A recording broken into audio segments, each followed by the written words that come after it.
लंबी चौड़ी बहू। ये प्रेम कहानी शुरू होती है दिल्ली से नोएडा जाने वाली बस में।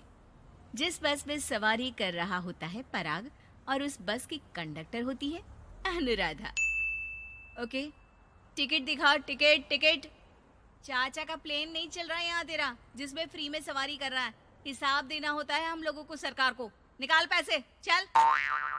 पराग दूर से अनुराधा को देखता है। अरे यार, कितनी धाकड़ लड़की है। मजाल है कोई कुछ बोल दे। कितनी समझदार और कितनी कॉन्फिडेंट। आज से मैं तो इसी बस में घर जाया करूंगा। अब क्या था, भले पराग को घर जाने के लिए 10 बस छोड़नी पड़े, भले 20 किलोमीटर की यात्रा खड़े होकर पूरी करनी पड़े, लेकिन आने जाने का सिलसिला वो अनु की बस पर ही करता। एक दिन, ओह क्या करता है तू? हाँ, मैं नोटिस करती हूँ, देखता रहता है मुझे जब देखो तब। हाँ, वो मैं तुम्हें पसंद करता हूँ और शादी भी तुम्ही से करूंगा। हैं? वाह जी वाह, तू ना कोई प्रधानमंत्री हो गया कि आज से 500 की नोट बंद और नोट बंद।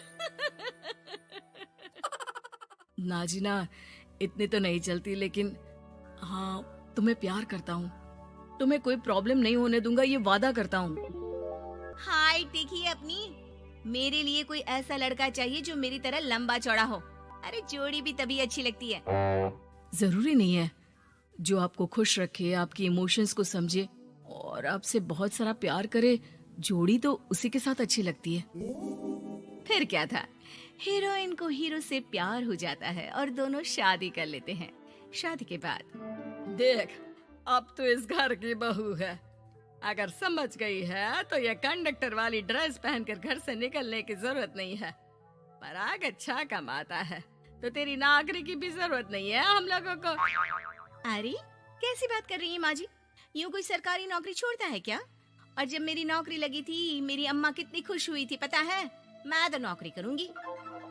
अरे नौकरी करेगी तो डंडे से मारूंगी, और हाँ, जो निकली घर से बाहर ना, तो हाथ पैर तोड़ दूंगी और घर से बाहर निकाल दूंगी, देख लेना।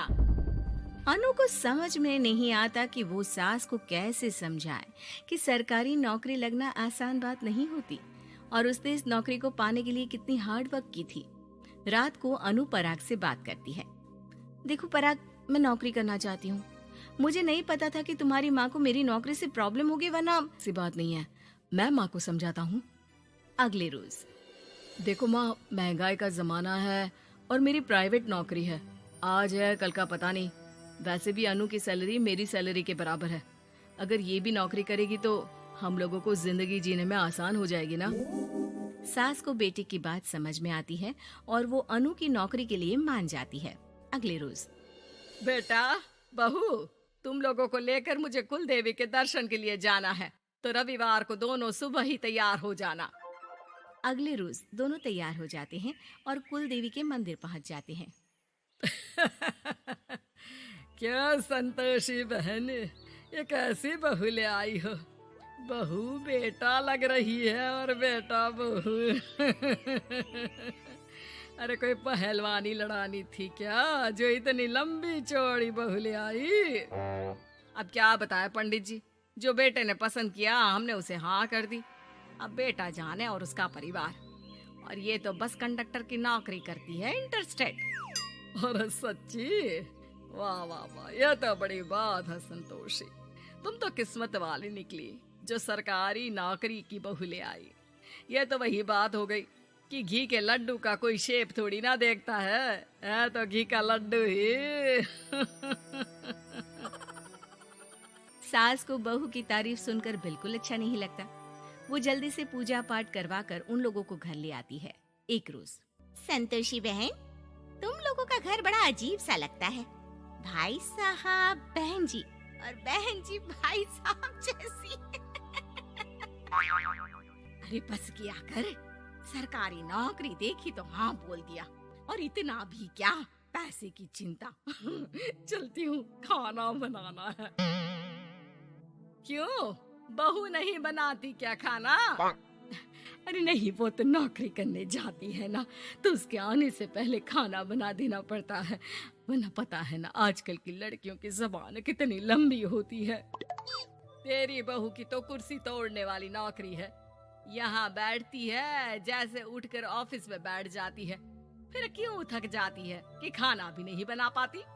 मेरी बहू भले कंडक्टर है, लंबी चौड़ी, लेकिन बता रही हूँ सारा दिन सवारी से मत्था पच्ची करती है, लेकिन मजाल है शादी के बाद एक दिन भी मुझे किचन में जाने दिया हो ना जी ना। दोनों पड़ोसन वहां से चली जाती है। सास बाजार जाती है और एक ट्रेड मशीन ले आती है। अरे माँ जी, इस उम्र में आप घर पर जिम खोलेंगी? अरे तेरे लिए लाई हूँ, रोज चलाकर 2 घंटे इस पर, पतली हो जाएगी। और खाना कम खाया कर, जब देखो बकरी की तरह मुंह चलता रहता है तेरा। वाह जी वाह, एक ही तो शौक है खाना खाने का, वो भी रोक दो। हाँ, लेकिन सास तो सास थी, बहू के खाने से लेकर एक्सरसाइज सब का हिसाब किताब रखने लगती है। अरे मैं मोहल्ले वालों को बताकर रहूंगी कि मेरी बहू भी शिल्पा शेट्टी की तरह पतली हो सकती है। वही बहू बस में जब सवारी का टिकट काट रही होती है, उसे चक्कर आ जाता है और वो गिर जाती है। सवारी हैरान परेशान हो जाती है और ड्राइवर को वहाँ बुलाती है। अरे शहर नहीं थी हमारे कंडक्टर साहिबा, लेकिन जब से शादी हुई है बकरी बन गई है। सास को तो बस इनके खाने की ही लगी रहती है। ड्राइवर बस में बिठाकर बहू को घर छोड़ आता है और सास को कहता है, अरे पता है आपकी बहू कितनी धाकड़ है, किसी को बात करने से पहले 4 बार सोचना पड़ता है कि बोले या ना बोले, कहीं झापड़ ना पड़ जाए। और आप है कि इन्हें बकरी बनाने में लगी है। अरे चुप, निकल यहाँ से।